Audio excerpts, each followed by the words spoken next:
मैं आपको टेंस के बारे में बताऊंगी। इससे पहले के वीडियोज में मैं आपको पार्ट्स ऑफ स्पीच बता चुकी हूँ, तो संभवतः वो आपको समझ में आ गया होगा। यदि पार्ट्स ऑफ स्पीच में किसी भी वीडियो में आपको कोई प्रॉब्लम हो तो आप उसको पूछ सकते हैं। तो आइए चलते हैं टेंस पर। टेंस का मतलब होता है काल। काल यानी समय, यानी जिस समय जो कार्य हो रहा है, यानी जिससे हमें समय का बोध हो, काल की जानकारी हो, उनको हम टेंस कहते हैं।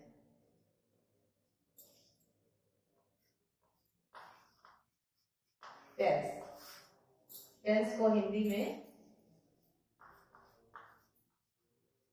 काल कहते हैं। काल मतलब समय।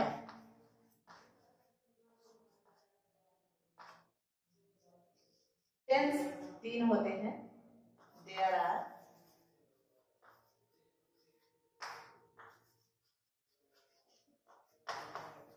3 टेंसेस।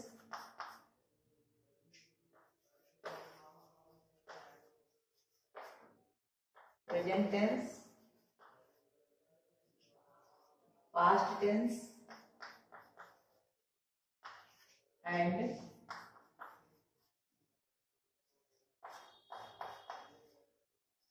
Future tense. जैसा कि मैंने बताया कि जिससे हमें काल अथवा समय की जानकारी हो कि कौन सा कार्य वर्तमान समय में हो रहा है, कौन सा कार्य बीते समय में हो चुका है, या आने वाले समय में कौन सा कार्य होगा। इन सब वाक्यों से, ऐसे शब्दों से हमें काल अथवा समय की पुष्टि होती है। इसीलिए इनको प्रयोग की दृष्टि से 3 भागों में बांटा गया है: present tense, past tense, future tense. Present का मतलब होता है वर्तमान काल।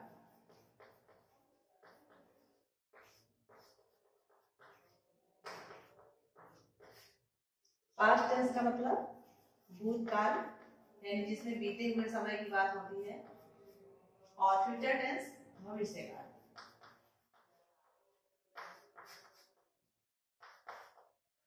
इस तरह से मैंने देखा कि टेंस 3 प्रकार के होते हैं: प्रेजेंट टेंस, पास्ट टेंस और future tense.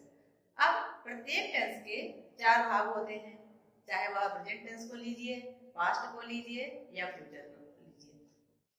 Every tenses have 4 parts. आइए इसको इस तरह से देख सकते हैं। जैसे प्रेजेंट टेंस को लेते हैं, पहला इंडेफिनिट,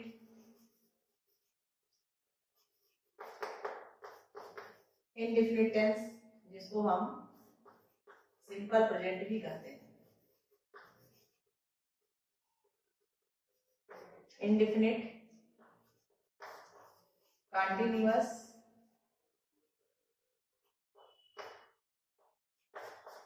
परफेक्ट और next and last perfect continuous tense.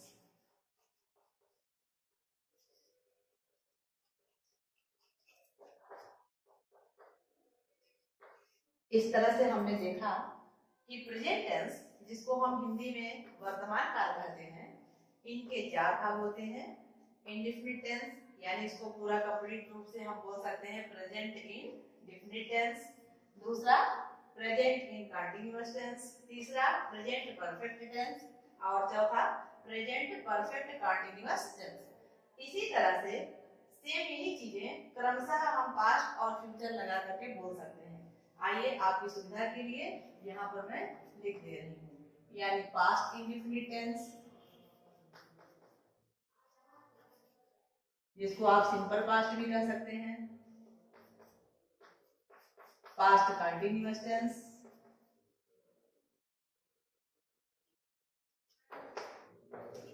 Past perfect tense और पास्ट परफेक्ट कंटिन्यूअस।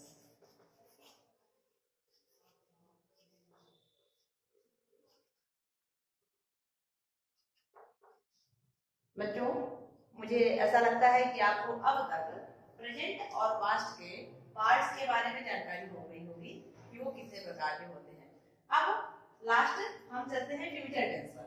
फ्यूचर का मतलब होता है आने वाला भविष्य, यानी कल जो समय आने वाला है, या कल की डेट में, या परसों की डेट में, या 2-4 साल आने वाले समय में जो कार्य होना है, उनको हम फ्यूचर टेंस में ही करते हैं। फ्यूचर टेंस को हिंदी में भविष्य काल कहते हैं।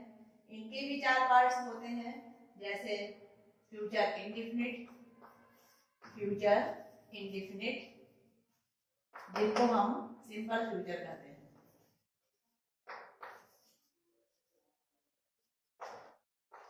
Future continuous, future perfect and future perfect continuous tense, future perfect continuous tense. इसको एक बार मैं रिपीट करती हूँ। टेंस को हिंदी में काल कहते हैं। टेंस 3 प्रकार के होते हैं। The first is present tense, second is past tense and third is future tense. और तीनों के क्रमशः 4 पार्ट होते हैं। जैसे प्रेजेंट को लीजिए, present indefinite tense, present continuous tense, present perfect tense और प्रेजेंट परफेक्ट कंटिन्यूअस टेंस। इसी तरह से पास्ट को मैंने लिया, past indefinite tense, past continuous tense, past perfect tense and past perfect continuous. और लास्ट फ्यूचर टेंस को मैंने लिया, फ्यूचर इंडेफिनिट। जैसा कि मैंने स्टार्टिंग में ही बताया था, तीनों इंडेफिनिट टेंस को, चाहे वो प्रेजेंट हो, पास्ट हो या फ्यूचर हो, उनको हम सिंपल प्रेजेंट, सिंपल पास्ट और सिंपल फ्यूचर भी कह सकते हैं। प्रायः बच्चे कंफ्यूज हो जाते हैं कि इंडेफिनिट था फिर यहाँ पर सिंपल प्रेजेंट कैसे आ गया। तो दोनों चीजों की जानकारी आपको होनी चाहिए। तो इस तरह से मैंने फ्यूचर को भी बता दिया, indefinite, continuous, perfect, future perfect and future perfect continuous. अब इनको हम डिटेल में समझेंगे। सबसे पहले करते हैं प्रेजेंट टेंस पर।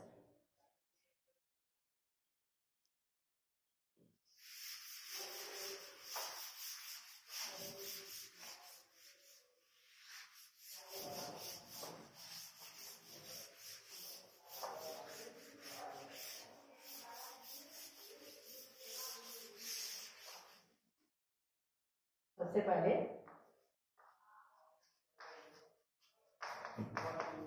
Present tense. जैसा कि मैंने बताया कि प्रेजेंट टेंस के 4 भाग होते हैं।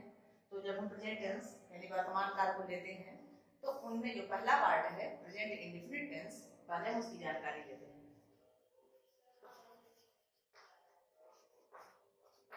प्रेजेंट इन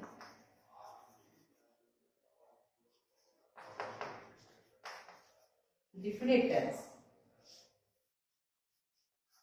जिसको हम सिंपल प्रेजेंट भी कहते हैं, सिंपल प्रेजेंट टेंस भी कहते हैं। इनडिफिनिट का मतलब होता है जिसमें अनिश्चितता का बोध हो, यानी ना तो कार्य कंप्लीट है, ना तो होने वाला है, ना तो हो रहा है। एक आदत का भाव प्रकट होता है, अनिश्चितता का बोध होता है। और किस समय होता है? वर्तमान समय में, प्रेजेंट समय में। यानी यह समय जो प्रेजेंट टाइम चल रहा है, उस समय आदत के भाव को व्यक्त करने वाले सेंटेंस, हैबिट को व्यक्त करने वाले सेंटेंस प्रेजेंट इंडेफिनिट टेंस के होते हैं। इनको हम इस तरह से भी पहचान सकते हैं, रिकॉग्नाइज कर सकते हैं। पहले हम पहचान लिखते हैं।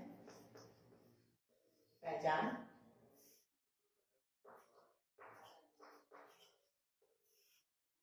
जिन वाक्यों के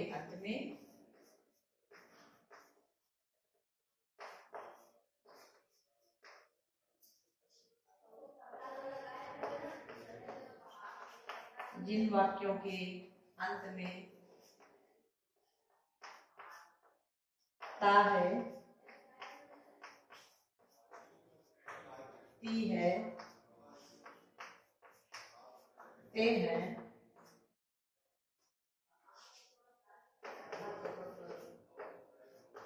तो है, आदि शब्द आते हैं,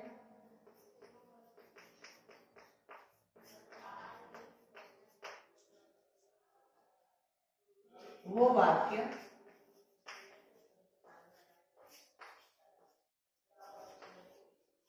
present indefinite tense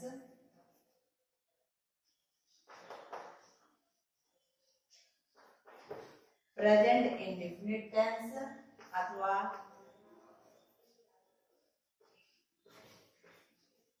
simple present tense के होते हैं।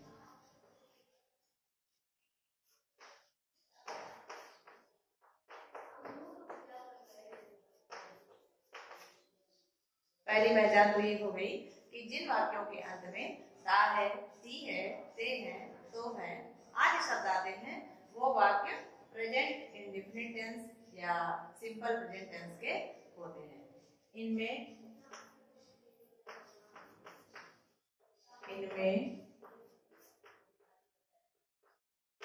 कार्य के पूर्ण होने की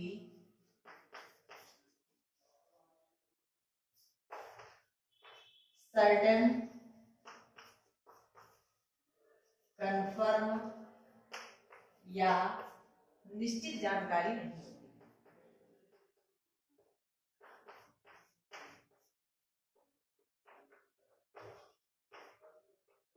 निश्चित जानकारी नहीं होती। नेक्स्ट पॉइंट, ऐसे वाक्यों में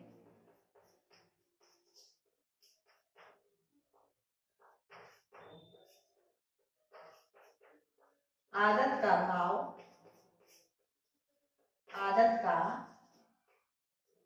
भाव प्रकट होता है।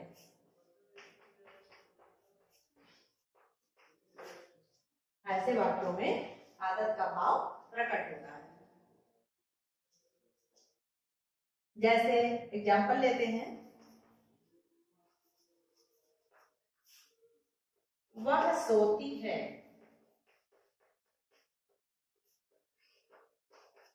वह सोती है। इस वाक्य से या इस वाक्य को देखने अथवा पढ़ने से हमें जानकारी मिलती है कि कार्य ना तो कंप्लीट है ना तो कंप्लीट होने वाला है, बल्कि ये लगता है कि एक आदत का भाव है कि वह सोती है और एक अनिश्चित जानकारी हो रही है, किसी निश्चितता का बोध नहीं हो रहा है। तो इसको हम प्रेजेंट इंडेफिनिट में ट्रांसलेट करने के लिए ही नहीं, सी वह सोती है, क्योंकि स्त्रीलिंग की बात हो रही है। सी स्लीप्स, वह सोती है। यहाँ पर मैं एक चीज और कंफर्म कर देना चाहूंगी कि वाक्य में प्रायः ट्रांसलेशन करते समय 3-4 चीजों की प्रमुख रूप से आवश्यकता होती है। जैसे सब्जेक्ट को हिंदी में कर्ता कहते हैं, वर्ब को हिंदी में क्रिया कहते हैं। इनमें first, second and third form plus ING form का प्रयोग होता है।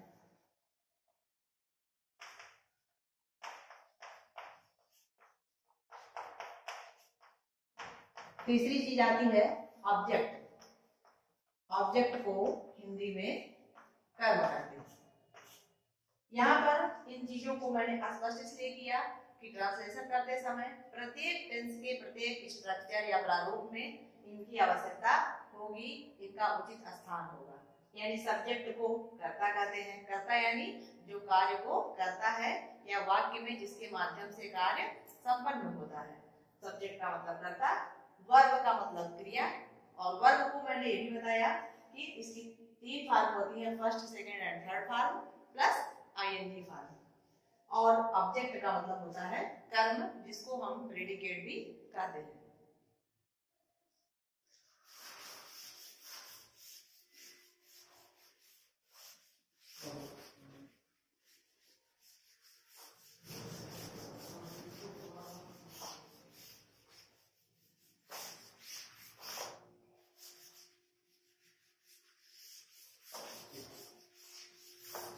तो बच्चों, प्रेजेंट इंडेफिनिट टेंस की जो मैंने पहचान बताई और जो सब्जेक्ट, ऑब्जेक्ट एंड वर्ब पर प्रकाश डाला, वो मुझे लगता है आपको समझ में आ गया होगा। आइए अब इसकी स्ट्रक्चर यानी प्रारूप और संरचना पर चलते हैं। स्ट्रक्चर,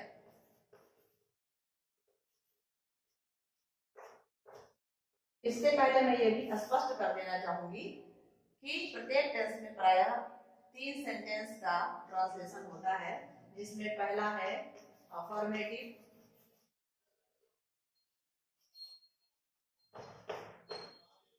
सेंटेंस,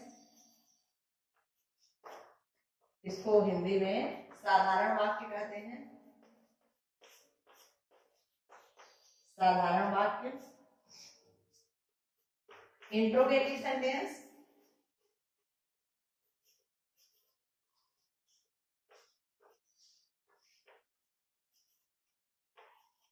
प्रश्नसूचक वाक्य,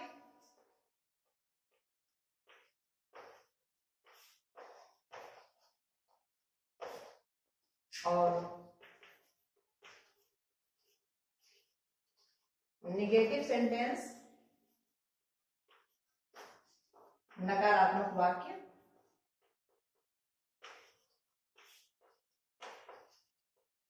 या निषेधात्मक वाक्य।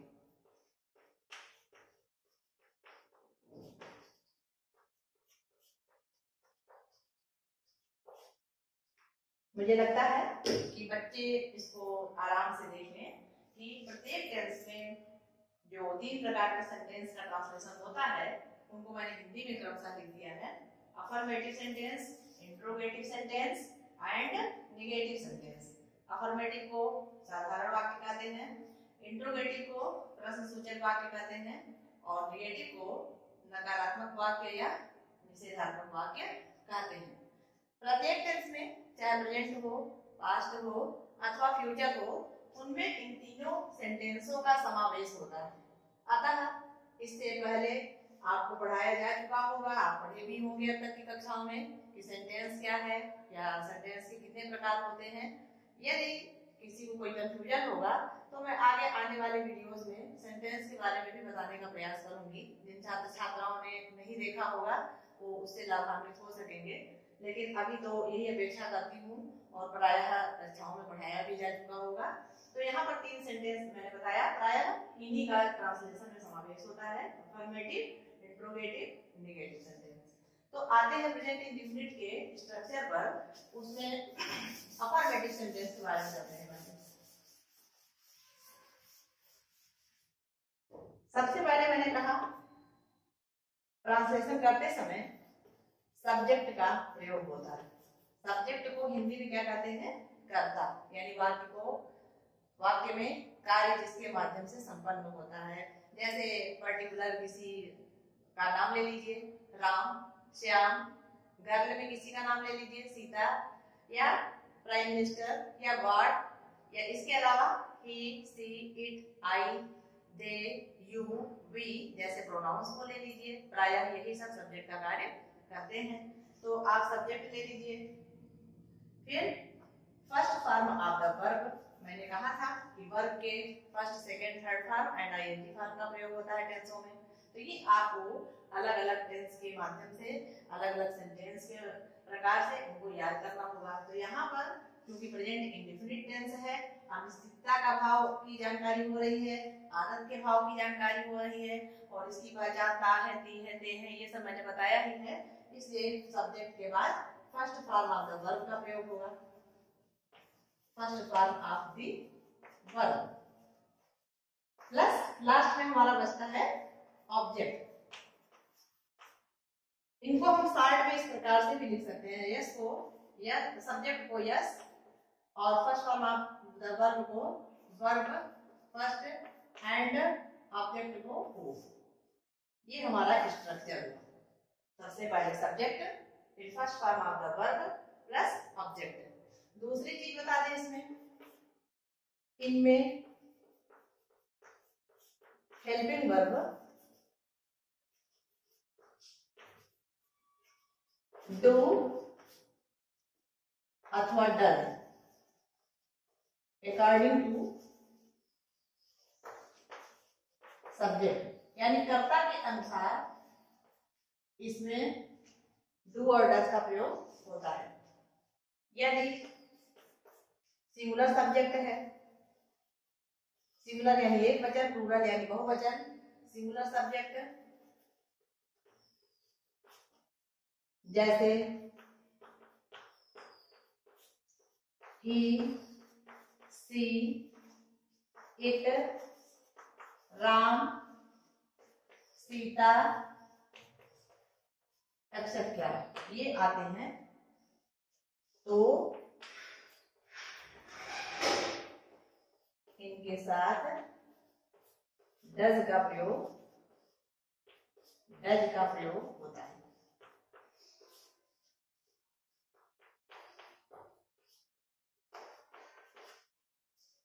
सिंगुलर सब्जेक्ट है ही, सी, इट, राम, सीता, तो इनके साथ डज का प्रयोग होता है। फिर चौथा देख लीजिए, यदि प्लूरल सब्जेक्ट है, प्लूरल का मतलब होता है बहुवचन, यानी एक से अधिक संख्या हो, प्लूरल सब्जेक्ट हो। जैसे I pronoun, we, you, they, people, crowd, तो इनके साथ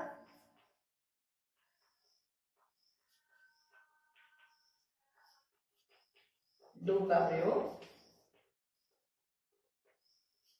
होता है। सेंटेंस के अंत में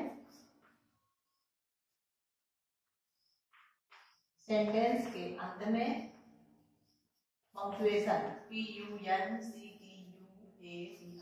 पंक्चुएशन इसका मतलब होता है विराम चिन्ह।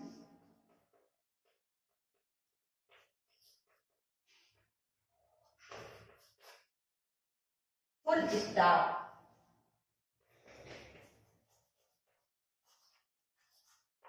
स्टॉप लगाते हैं।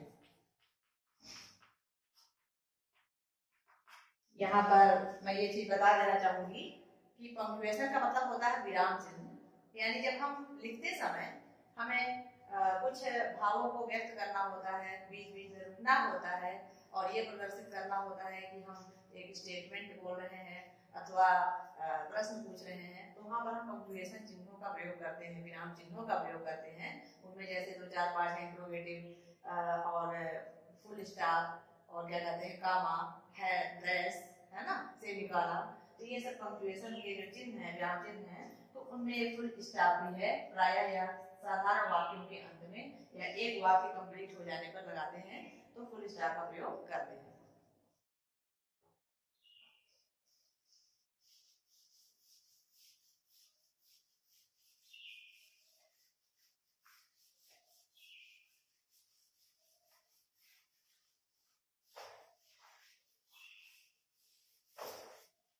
ये तो हो गए रूल्स। अब हम केवल स्ट्रक्चर के आधार पर अब आपको कुछ एग्जांपल्स देते हैं जिनसे आपको ट्रांसलेशन करना आ जाए। प्रेजेंट इंडेफिनिट टेंस के स्ट्रक्चर, यानी पहले सब्जेक्ट, फिर first form of the verb, फिर ऑब्जेक्ट। वर्ब में एक उदाहरण ले लेते हैं, जैसे गो यानी जाना, ये वर्ब की फर्स्ट फॉर्म हो गई। सेकंड फॉर्म वेंट और थर्ड फॉर्म गॉन और आईएनजी फॉर्म गोइंग। गो, वेंट, गॉन, गोइंग। तो आपको इनकी तालिका टेबल जो है वो प्राय ग्रामर के बुक में दी रहती है, तो इनको जरूर याद करना पड़ेगा। जब आप 10-20 याद कर लेंगे, लर्न कर लेंगे, तो आपको प्रैक्टिस भी हो जाएगी और क्विकली माइंड में आ भी जाएगा कि यहाँ पर फर्स्ट फॉर्म है तो गो लगेगा कि वेंट लगेगा कि गॉन लगेगा। जैसे sleep, slept, slept and last sleeping. ठीक है, तो यहाँ पर देखते हैं, जैसे ट्रांसलेशन है, एग्जांपल लेते हैं।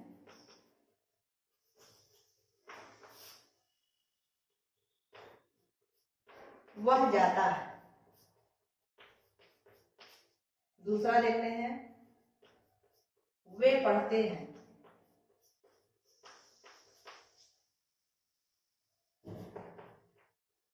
बच्चे शोर मचाते हैं।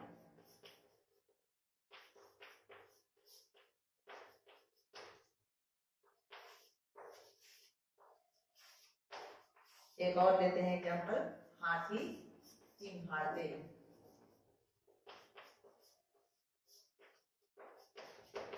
आपको मैंने ये भी बताया है कि सिंगुलर और प्लूरल सब्जेक्ट की भी जानकारी होनी चाहिए। यदि कार्य करने वाला व्यक्ति एक है तो वह सिंगुलर सब्जेक्ट है, और एक से अधिक है तो प्लूरल सब्जेक्ट है।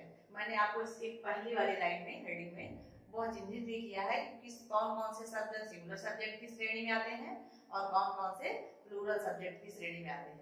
तो यहाँ पर अभी काम ट्रांसलेशन देखते हैं। जैसा कि मैंने बताया कि अनिश्चितता का भाव होता है, एक आदत का भाव प्रकट होता है, और वाक्य के अंत में ता है, से है, ही है आदि शब्द आते हैं। तो इन सेंटेंस में आप क्रमशः देखिए कि वह जाता है, लास्ट में आ गया ना कि ता है, या वे पढ़ते हैं, इनमें भी ते शब्द का प्रयोग हुआ। बच्चे शोर मचाते हैं, यहाँ भी ते शब्द आया, और हाथी चिंघाड़ते हैं, इनमें भी ते शब्द का प्रयोग हुआ है।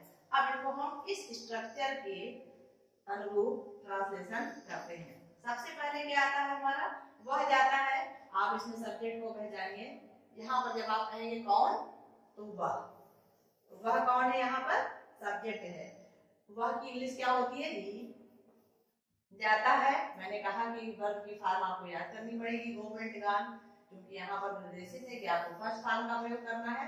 तो यहाँ पर क्या आ जाएगा, गो, ही गोज।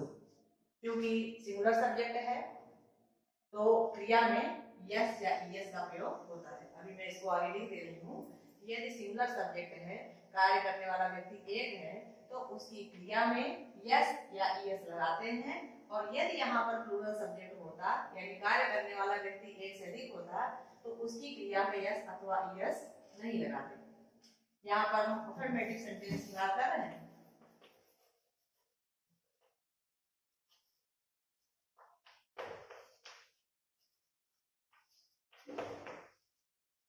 नेक्स्ट देखते हैं, वे पढ़ते हैं। हम पूछते हैं प्रश्न कौन पढ़ता है, तो तुरंत आता है उत्तर में वे। तो वे यहाँ पर सब्जेक्ट हुआ, यानी कार्य करने वाला व्यक्ति। मैंने बताया कि अगर कार्य करने वाला व्यक्ति एक से अधिक है तो वह प्लूरल नंबर में कहलाता है। तो प्लूरल सब्जेक्ट है, तो प्लूरल सब्जेक्ट की पहले हिंदी क्या हो गई, दे पढ़ते हैं, read, first form of the verb read, और लास्ट में फुल स्टॉप मैंने कहा है कि जरूर लगाना है जब सेंटेंस कंप्लीट हो। तो दे रीड, यहाँ पर आप प्रश्न बच्चों पूछेंगे कि मैंने यस या ईएस का प्रयोग क्यों नहीं किया। तो यहाँ पर इसलिए नहीं किया गया क्योंकि ये जो दे है ये हमारा प्लूरल सब्जेक्ट है, और यदि प्लूरल सब्जेक्ट है तो उसकी क्रिया में यस या ईएस का प्रयोग नहीं करते, और यदि सिंगुलर है तो उसकी क्रिया में यस या ईएस का प्रयोग करते हैं। ठीक है। तीसरा पॉइंट है, बच्चे शोर मचाते हैं। कौन शोर मचाता है, बच्चे शोर मचाते हैं। वैसे देखा भी गया है, स्वाभाविक होता है कि बच्चे शोर मचाते हैं। तो बच्चे शोर मचाते हैं, तो बच्चे यहाँ पर सब्जेक्ट हुए। अब क्योंकि यदि मैंने अगर बच्चा कहा होता तो बच्चा का मतलब एक सब्जेक्ट हुआ, और बच्चे यानी कई बच्चे हैं, तो बच्चे की अंग्रेजी क्या हुई, children. Children make a noise. Last है एग्जाम्पल, हाथी चिंघाड़ते हैं। कौन चिंघाड़ता है, हाथी। भले ही यह एनिमल है लेकिन यहाँ पर सब्जेक्ट का कार्य कर रहा है, चिंघाड़ने का, यानी उसके बोलने की प्रक्रिया हो रही है। कौन कर रहा है चिंघाड़ने का कार्य, हाथी। तो हाथी क्या है, सब्जेक्ट है, सिंगुलर सब्जेक्ट है। एलिफेंट ट्रम्पेट्स, एलिफेंट ट्रम्पेट्स, क्योंकि सिंगुलर सब्जेक्ट है तो यहाँ पर यस या ईएस का प्रयोग होगा। इतना आप ध्यान से देख लीजिए। इसके बाद अब हम चलते हैं, ये तो हमारे अफर्मेटिव सेंटेंस की बात हो गई। अब इसी में निगेटिव और इंट्रोगेटिव भी देखना है, तब कंप्लीट होगा यह सेंटेंस।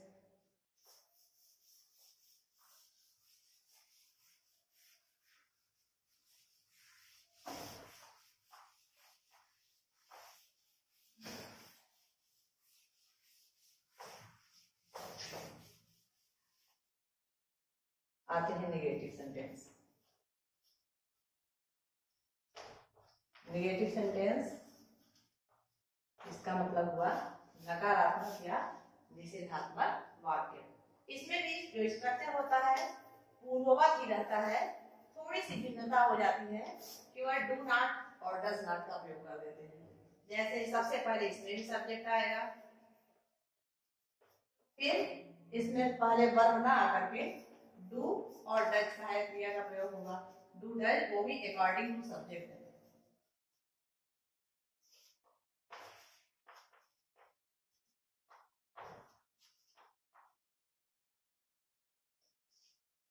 फिर नॉट का प्रयोग होगा, फिर first form of the verb.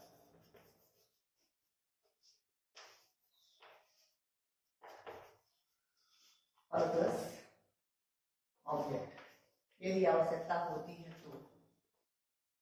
इसके भी एग्जांपल्स देखते हैं।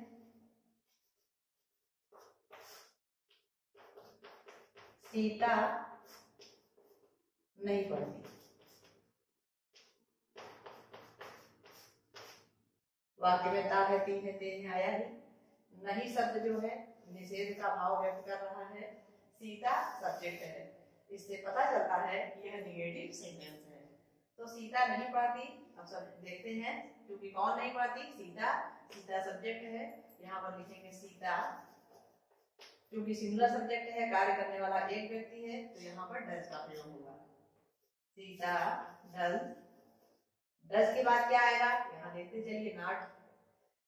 Sita does not read. ठीक है। अब एक ये तो हो गया सिंगुलर सब्जेक्ट का उदाहरण।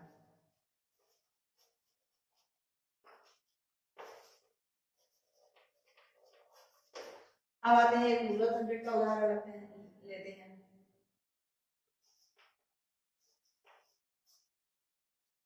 बच्चे नहीं खेलते। यहाँ पर सब्जेक्ट बच्चे हैं, एक से अधिक है संख्या, चिल्ड्रेन। अब क्योंकि सिंगुलर प्लूरल सब्जेक्ट है तो यहाँ पर डू का प्रयोग होगा। Children do. डू के बाद फिर प्लस यहाँ आया not. Children do not play. लेकिन यह आपको ध्यान रखना होगा कि अफर्मेटिव हो, निगेटिव हो अथवा इंट्रोगेटिव हो, प्रत्येक में वर्ब की फर्स्ट फॉर्म का ही प्रयोग होगा। आपको केवल आवश्यकता अनुसार वर्ब में यस या यस लगाना है। लेकिन यदि इंट्रोगेटिव या निगेटिव सेंटेंस है तो वहां पर केवल डू और डज का प्रयोग होगा। अब आते हैं इंट्रोगेटिव सेंटेंस पर, लास्ट।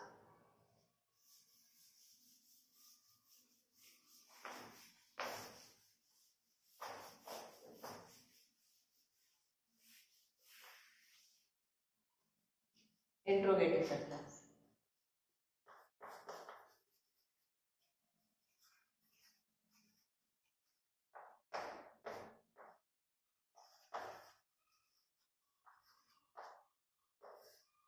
यहाँ पर एक चीज और स्पष्ट कर देना चाहूंगी कि इंट्रोगेटिव सेंटेंस वाला जो होता है यह प्रायः दो तरह से पूछा जाता है, चाहे वह प्रेजेंट टेंस हो, पास्ट टेंस हो अथवा फ्यूचर टेंस हो।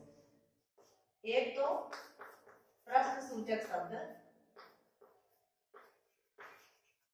प्रश्न सूचक शब्द ये भी स्पष्ट कर दूं तो प्रश्न सूचक शब्द कौन कौन से हैं? जैसे what, why, where, who, which, how, how many, etc. ये सब शब्द प्रश्नवाचक शब्दों की श्रेणी में आते हैं और इन्हीं का ही प्रयोग होगा, चाहे वह प्रश्नवाचक वाक्य हो अथवा प्रश्नवाचक टेंस हो। उसमें what, why, where, who, which, how, how many etcetera इनका प्रयोग होता है। तो पहला जो हमारा नियम है वह यह कि एक तो प्रश्न सूचक शब्द यानी ये सब शब्द जो दिए गए हैं वाक्य के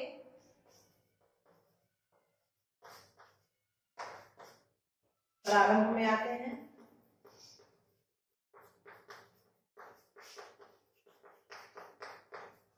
प्रारंभ में आते हैं, जैसे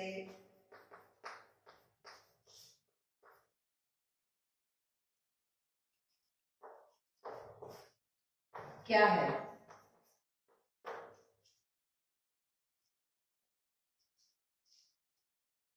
और एक प्रश्नसूचक शब्द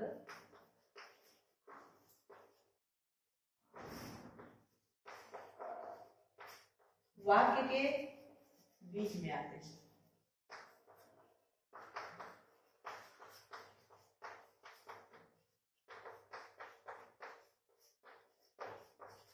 जैसे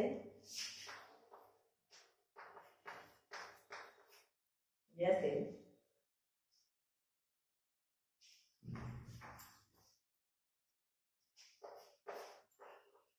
वह क्या खाती है, और लास्ट में प्रश्नसूचक चिन्ह। इस वाक्य में हम देख रहे हैं कि वह क्या खाती है, क्या शब्द है जो ये प्रश्नसूचक शब्द है और यह वाक्य के बीच में आया है, यानी सब्जेक्ट के बाद में आया है। तो एक इंट्रोगेटिव सेंटेंस वो होता है जिसे वाक्य के प्रारंभ में प्रश्नसूचक शब्द आता है, और एक दूसरा वो होता है जिसमें वाक्य के बीच में आता है। थोड़ी सी दोनों में भिन्नताएं हैं। एक में सहायक क्रिया प्रारंभ में आती है और एक में पहले प्रश्नसूचक शब्द की इंग्लिश बनाते हैं, यानी इनसे रिलेटेड शब्दों का प्रयोग होता है। क्या है तो व्हाट है, क्यों है तो व्हाई है, कहाँ है तो वेयर है। उसके बाद अकॉर्डिंग टू सब्जेक्ट डू और डज का प्रयोग होता है।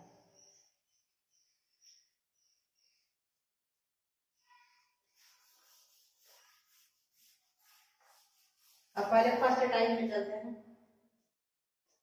टाइप फर्स्ट, यानी जिसमें प्रारंभ में आते हैं। स्ट्रक्चर देखिए,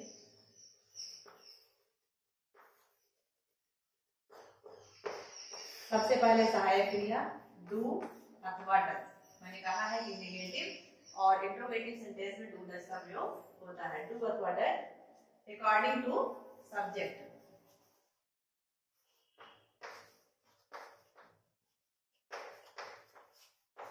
इसके बाद सबसे पहले यानी डू डज आ गया, इसके बाद सब्जेक्ट आएगा,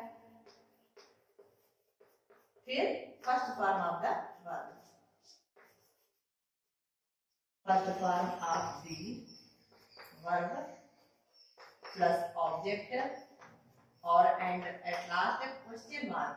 क्वेश्चन मार्क लगाना आप बिल्कुल न भूलिएगा, इसी से तुरंत आइडेंटिफिकेशन होता है कि यह वाक्य हमारा इंट्रोगेटिव सेंटेंस है। और यह ध्यान रखिएगा, ये जो स्ट्रक्चर या संरचना या प्रारूप जो आपको बताया गया है, ये इंट्रोगेटिव के टाइप फर्स्ट के लिए है, यानी जिसमें प्रश्नसूचक शब्द प्रारंभ में आए। प्रश्नसूचक शब्द प्रारंभ में आए।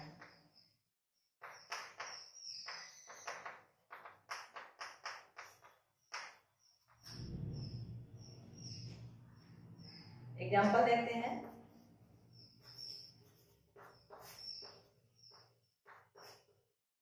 क्या वह खेलती है, लास्ट में मैंने प्रश्नसूचक चिन्ह लगाया।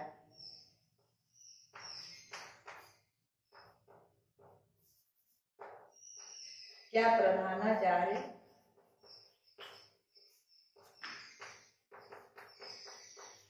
आते हैं।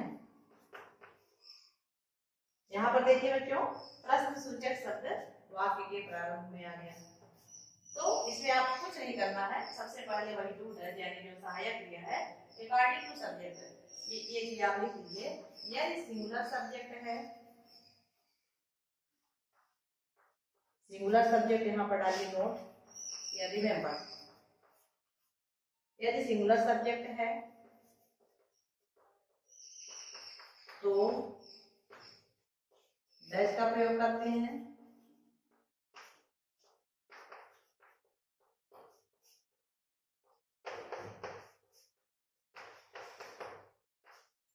और यदि प्लूरल सब्जेक्ट है यानी कार्य करने वाले व्यक्ति एक से अधिक हैं, इसके पूर्व में बताया भी है कि सिंगुलर और प्लूरल सब्जेक्ट की श्रेणी में कौन कौन से शब्द आते हैं। तो यदि प्लूरल सब्जेक्ट है तो डू का प्रयोग करते हैं, डू का प्रयोग करते हैं।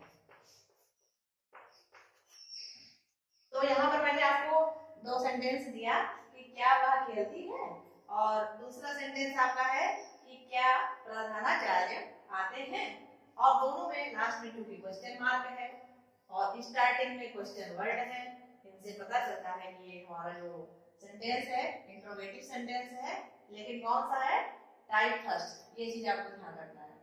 टाइप फर्स्ट में क्या होता है कि प्रश्नसूचक शब्द वाक्य के प्रारंभ में आता है। यहाँ पर वह जो सब्जेक्ट है इसमें वह है और इसमें प्रधानाचार्य है, तो पहले सेंटेंस में वह है सब्जेक्ट यानी सिंगुलर सब्जेक्ट है, तो यहाँ पर हम लगाएंगे डज, डज सी प्ले, और लास्ट में क्वेश्चन मार्क। दूसरे वाक्य में क्या प्रधानाचार्य आते हैं, क्योंकि प्रधानाचार्य भी सिंगुलर सब्जेक्ट है, पर्टिकुलर खास पर्सन है, तो आप यहाँ लिखेंगे डज प्रिंसिपल कम, कम केम कम यानी फर्स्ट फॉर्म कम और क्वेश्चन मार्क। तो बच्चों आपको स्पष्ट हो गया होगा इंट्रोगेटिव सेंटेंस में जो टाइप फर्स्ट का है उसका ट्रांसलेशन प्रेजेंट इंडेफिनिट टेंस में कैसे करते हैं। अब इसका लास्ट प्रेजेंट इंडेफिनिट में ही टाइप सेकंड यानी जो इंट्रोगेटिव सेंटेंस मैंने दो भाग बताए थे, तो जो दूसरे प्रकार का आता है उसमें क्या करना है उसको भी लिख लीजिए।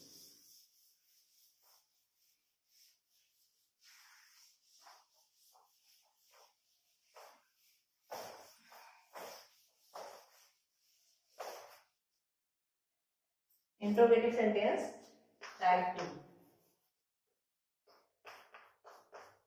टाइप 2 का मतलब जिनमें प्रश्नसूचक शब्द वाक्य के बीच में है, जिनमें प्रश्नसूचक शब्द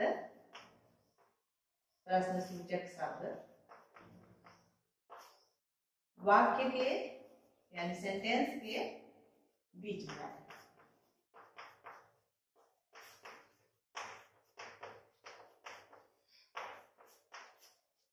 बहुत सिंपल है, इनमें केवल आपको बस एक अंतर करना पड़ेगा कि इसमें स्टार्टिंग में क्वेश्चन वर्ड जैसे what, where, who, which, why, how and how many जैसे शब्दों का प्रयोग होता है। स्ट्रक्चर आप लिख लीजिए पहले, यानी प्रारूप और जिसको हिंदी में संरचना कहते हैं। स्ट्रक्चर संगठन कैसे वाक्य को आप करेंगे। सबसे पहले क्वेश्चन वर्ड, इसको हम पूरा डिटेल में लिखेंगे QUESTION क्वेश्चन वर्ड्स सबसे पहले। फिर डूडल according to subject,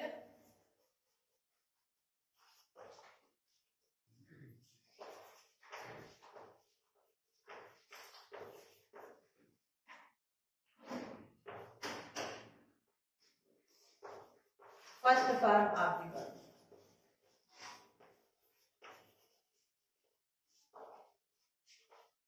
plus object and at last question mark. ठीक है, केवल एक अंतर आपका आ गया कि सबसे पहले आपको क्वेश्चन वर्ड यानी ये जो ऊपर दिया गया है what, where, who, which, why, इस तरह के शब्दों का प्रयोग होता है और डूडल का प्रयोग सब्जेक्ट के अनुसार करते हैं। तो आप देखिए क्वेश्चन वर्ड जैसे एक एग्जांपल लेते हैं,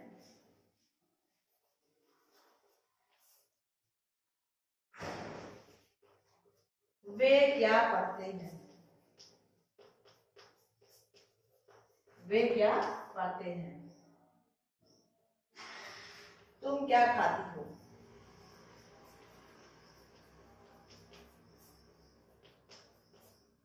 वह कौन है,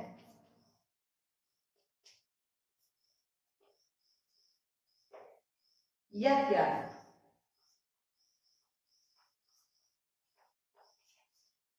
बच्चों इन वाक्यों में आपने देखा कि प्रश्नसूचक शब्दों का प्रयोग वाक्य के बीच में हुआ है, जैसे क्या, यहाँ पर भी क्या, कौन, क्या। तो ये जो वाक्य के बीच में शब्द आए हैं ये टाइप 2 इंट्रोगेटिव सेंटेंस की पहचान है और इनमें सबसे पहले हम इनकी इंग्लिश बनाते हैं, यानी जो ये वर्ड है रिलेटेड वर्ड इनकी इंग्लिश बनाते हैं। और सब्जेक्ट आप जान ही रहे हैं कि वे, तुम, वह, यह, ये सब सब्जेक्ट हैं। तो हम पहले इनकी इंग्लिश बनाते हैं। क्या की इंग्लिश होती है? व्हाट। सिंगुलर सब्जेक्ट है तो डू दस लगेगा और प्लूरल है तो डू लगेगा। तो यहाँ पर प्लूरल सब्जेक्ट है, वे है, तो what do they read, what do they read. दूसरा वाक्य देखिए, तुम क्या खाती हो, क्या की इंग्लिश क्या होती है? व्हाट। ये भी प्लूरल सब्जेक्ट है तुम, तो व्हाट डू, सब्जेक्ट आ जाएगा you, first form of the verb eat, question mark.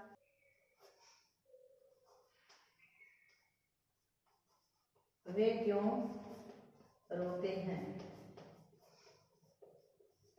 बच्चों यहाँ पर ये चीज विशेष रूप से ध्यान देनी है कि ता है, ती है, ते है, वो पहचान ही रहेगी चाहे वह इंट्रोगेटिव ही क्यों ना हो। तो वे क्यों रोते हैं?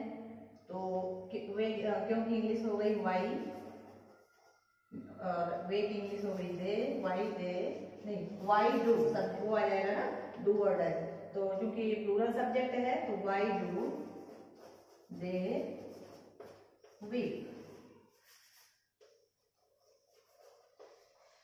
तो बच्चों यहाँ पर मैंने क्रमशः इंट्रोगेटिव टाइप 1 एंड टाइप 2 सीख लिया, और अपेक्षा करती हूँ कि आपको यह वीडियो अच्छी तरह समझ में आ गया होगा। जहाँ भी बीच बीच में नोटेबल इवेंट्स थे उसको भी मैंने मेंशन किया है, जैसे क्वेश्चन वर्ड जैसे शब्द हुए, सेंटेंस जैसे हुए, पंक्चुएशन हुआ कि व्हाट इज पंक्चुएशन, इनको मैंने बीच बीच में आइडेंटिफाई किया है, चिन्हित किया है। तो आप इस वीडियो को बहुत ही कंसंट्रेट होके डीपली देखेंगे, और इसके आगे मैं आपको कुछ ट्रांसलेशन के लिए होमवर्क दे रही हूँ, उसको आप कर लीजिए। बस फिर हमारा आज का वीडियो यहीं पर समाप्त होता है। कुछ इससे रिलेटेड आप ट्रांसलेशन लिख लीजिए।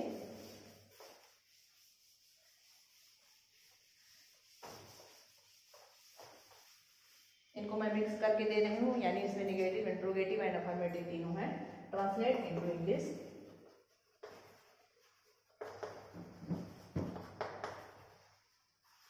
This is your homework, note it.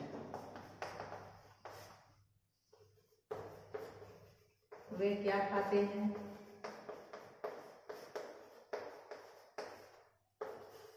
चिड़िया उड़ती हैं।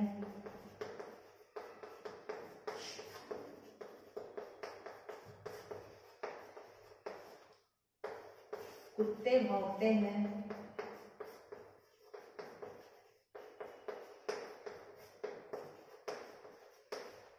माँ खाना पकाती है।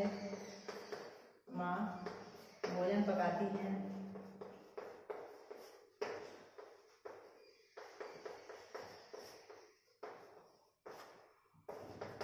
मैं स्कूल नहीं जाती। मैं विद्यालय नहीं जाती। You should also write, एक और आप होमवर्क लिखिए, You should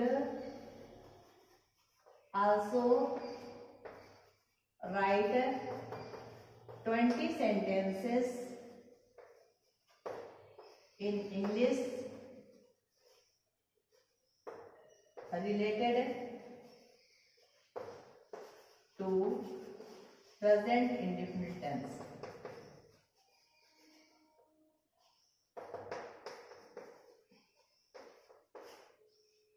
बच्चों आज के इस वीडियो में बस अब यहाँ तक ही। अपेक्षा करती हूँ कि आपको सब अच्छी तरह से समझ में आ गया होगा। नेक्स्ट वीडियो में इसके आगे हम ले चलेंगे, यानी present continuous tense. Thank you.